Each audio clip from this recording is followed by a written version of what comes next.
and welcome to Zee Business. Groww Mutual Fund has recently launched Groww Banking and Financial Services Fund, an open-ended equity scheme investing in banking and financial services related stocks. The NFO that opened on 17th of January is set to close on 31st of January. Today we have Anupam Tiwari with us, Head of Equity, Groww Mutual Fund. Welcome to the show, Anupam. First of all, Anupam, please tell us what is the aim of the NFO? Yeah, hi Shivani, good morning. The aim is to have capital appreciation potential from investing in BFSI sector. It's a large sector with multiple subsectors in it: banking, NBFCs, insurance, market participants, fintechs, etc. So we believe in the potential of the sector that we can discuss in detail. And we think there is a good wealth creation opportunity here from medium to long term. So that's the aim. Since we talked about that, for the potential investors, could you tell us why one should invest in BFSI sector to start with? Yeah, so there are a couple of reasons for that. Let's start and discuss them one by one. So the first reason is that it's a very intricately linked sector to the economy. Banking system creates money and credit, which gets converted into capital for borrowers when they want to invest, etc. in business. So for growth of economy, you need a very, very healthy, flourishing, stable financial sector, especially the banking system, because that drives most of the conversion of money to capital. So that is one reason that as our economy grows, the overall sector benefits and it becomes bigger along with the growth in the economy. That is one part. Another part is that the penetration level itself currently is low. So the credit requirement, be it smaller businesses or larger businesses, is higher than what it is being supplied today by our financial system. For example, there are some studies which show that there could be a credit gap of $250 billion for the MSME or smaller businesses in India. Especially similarly for the lower segment of the business borrowers, there is a credit gap because they are not able to borrow what they need. And that is why money lenders exist in India. Still there is a very, very traditional, informal kind of market available. So penetration-led growth will also be there. And then the growth will come out of GDP growth. Okay. Another good aspect of this sector is that it creates a higher multiplier to the GDP growth.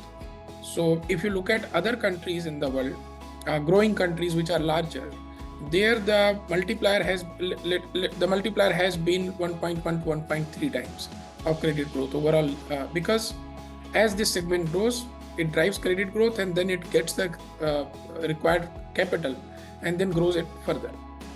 So that is one aspect of it, the overall opportunity. Then coming to why now?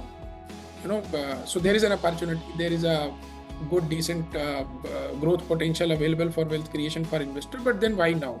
So two things again. One, the valuation is quite reasonable, and if you look at recent 2 or 3 days fall that has happened in banking segment, the valuation has become slightly more attractive as compared to what it was, let's say 10-15 days back. So we believe that it is always good time to invest in stocks and sectors when the valuation is in your favor. And generally valuation is in your favor when people are not very optimistic about any sector. They are rather pessimistic, and that is why the stock prices are down because of that negativity, which we believe is the current situation, where the optimism about banking sector is not very high, the expectations are not very high, and hence you are getting stocks and companies or banks or other part of the sector at a reasonable valuation. That's the first part, why now? And the second part is that why we are confident that from here on we can actually create wealth in this sector is, if you look at history, last 10-15 years, we are in a situation where our health is in one of the best position. Okay. Be it in terms of profitability, be in terms of capital adequacy, or be in terms of NPAs. Because post 2008 crisis, 7-8 crisis, global financial crisis, our banking system went through a very, very big pain. Right? A lot of NPAs were accumulated. And it took us next 5-7 years to actually clean it up. And then NBFC crisis came. So that also put a lot of pressure on the banking system. But post-COVID, we have seen a lot of improvement in the balance sheets. NPAs have been now provided for, and NPA ratios have come down to reasonable level. Capital adequacy is also very, very good in the banking system. Even for the other subsectors, let's say NBFCs, etc., capital adequacy is very good. So on one hand, you are getting a sector where there is a good growth opportunity, where valuation is reasonable, and the sector is ready for capturing that growth because of its health of balance sheet and profitability. Right. So these are key reasons why we believe that this is a good time for investors to start investing in this fund. For our viewers, please throw some light on the portfolio strategy of Groww Banking and Financial Services Fund. Yeah, sure. So what we are trying to do is that, yes, there is an opportunity. Then we need to ask question to ourselves is, which are the companies which are best positioned to capture that opportunity and where that risk return trade-off is good, right? So first we look at the quality of people, the quality of management and their track record. Historically, how they have executed, what kind of capability they have developed. Every participant, every company develops some niche for itself, right? And that drives the growth. They develop some kind of capability. So that is how we try to figure out which are the companies which have better probability of creating wealth for investors in future and capturing that growth opportunity. And then we come to the valuation, is where the risk return trade-off is good. And also we focus on sizing in the portfolio. Okay. That how we need to allocate money to different stocks in the portfolio so that our risk return trade-off can be optimized. Anupam, could you take us through the intended portfolio allocation? Yeah, so broadly we are building up our thought process, etc. And of course, last 3 days of changes in market price will kind of alter that significantly. But broadly, we will be more indexed to, let's say, small and mid cap side rather than large cap side as compared to the benchmark. Okay, one important question that remains of people's interest is the tax treatment of the fund. Is it same as any other equity fund or is there some difference? Absolutely, yes. This is like normal equity fund, but focused on a sector. So the treatment is similar as to the normal equity fund. Okay, lastly, one very important question, then why do you think one should consider investing in the NFO? I think the sector is in a good situation where you can start investing in this. So that's one primary reason for us to launch the fund, and that is one thing very important. Second is that if you want a very focused kind of allocation in your portfolio for this sector, which is very broad, wide and large, then you should consider this fund. However, there are some caveats. These funds are slightly volatile, more than, let's say, a diversified equity fund, because these are sectoral focused.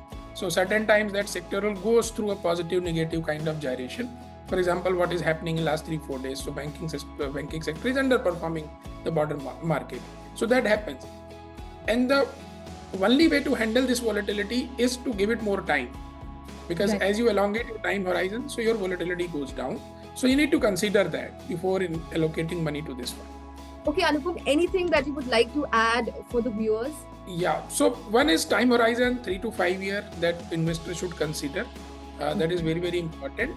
And you should also ask a question that whether the overall sectoral fund allocation in your portfolio is not going very high. So I would say, personally, this is my personal opinion, depends on every investor's risk appetite and his thought process. But generally 10 to 15% sectoral allocation is good enough for any investors. So I think time horizon, longer time horizon, 3 to 5 year, slightly more, let's say, slightly more comfort with volatility. Okay. And not too much of allocation, not crossing 10 to 15%. I think that those are 3 things that investors need to keep in mind. Thank you so much for the valuable time, Anupam. I'm sure this would help our investors. Thank you. Thank you for inviting. Until next time, keep watching Zee Business. Mutual fund investments are subject to market risks. Read all scheme-related documents carefully.